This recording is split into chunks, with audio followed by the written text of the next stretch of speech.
In today's video, we're going to rank every team's worst Guernsey and find out which is the worst AFL jumper of all time. So I've gone through and selected what I think most people would say is each team's worst Guernsey in their history. So we have 4 tiers. The first is not that bad, then we have not great, next we have what were they thinking, and lastly we have the worst. I'm going to rank these Guernseys into the top 3 tiers, and at the end of the video I'll decide the one Guernsey that deserves to be in the worst tier. But before we jump into it, be sure to check out our new channel memberships where you can get early access to videos, exclusive content, and just help support the channel if you want to. Starting off with Adelaide's Crow's Head Clash jumper. I actually don't mind this jumper that much, and I don't think the Crows have had really any bad Guernseys, so I'm going to put this one in not that bad. For Brisbane, we've got their mid-2000s white Clash jumper. This Guernsey definitely isn't good, but I think there's an alright idea somewhere in there, so I'll put it in the not great tier. For the Blues, we've got their yellow Live Strong jumper. A lot of people put this jumper down as one of the worst of all time, and I actually don't think it's that bad. If Carlton's colours were yellow and navy, this would be no worse than any other jumper of theirs.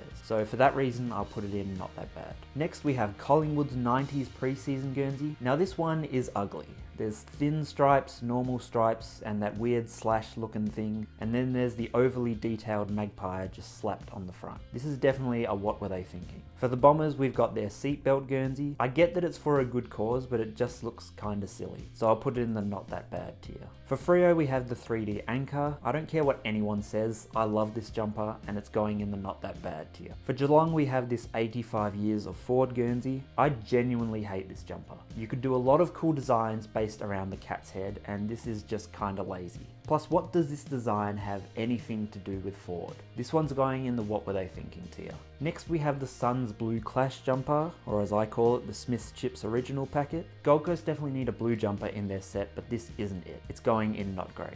For the Giants, we've got their 2016 multicultural round Guernsey. Again, I get it's for a good cause, but that doesn't mean it has to look like shit. I'll put this in what were they thinking. For Hawthorn, we've just got so many to choose from, but it's got to be their blue diamond jumper.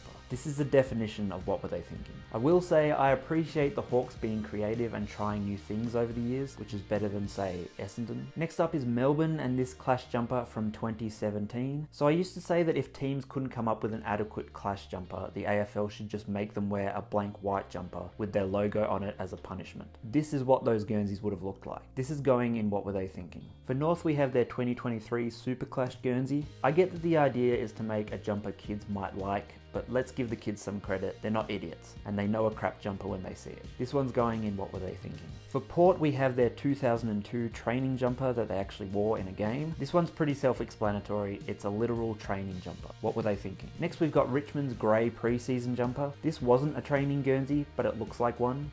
What were they thinking? For the Saints, we've got their yellow Crusader jumper. The original version of this from 2002 actually looks alright, even though yellow isn't a typical Saints colour in the modern day. But this 2003 version, with that bit of red added, really makes it look ugly, and that's enough to see it in the what were they thinking tier. Next, we have the Swans 90s pre-season jumper. This Guernsey always makes me think they look like a circus tent, but I will admit it's not absolutely horrendous, so I'll put it into not that bad. For the Eagles, we've got the iconic Ochre Guernsey. This is another one that I don't think is that bad. In fact, if you clean up the back of the jumper, it actually looks really good, so it's going in the not that bad tier. For the Bulldogs, we've got their Origin Energy jumper. There's something particularly lame about redesigning and recoloring your entire Guernsey for a sponsorship. What were they thinking? But which of these Guernseys is officially the worst? I reckon it's got to be the Hawks Diamond Guernsey. It's just that bad.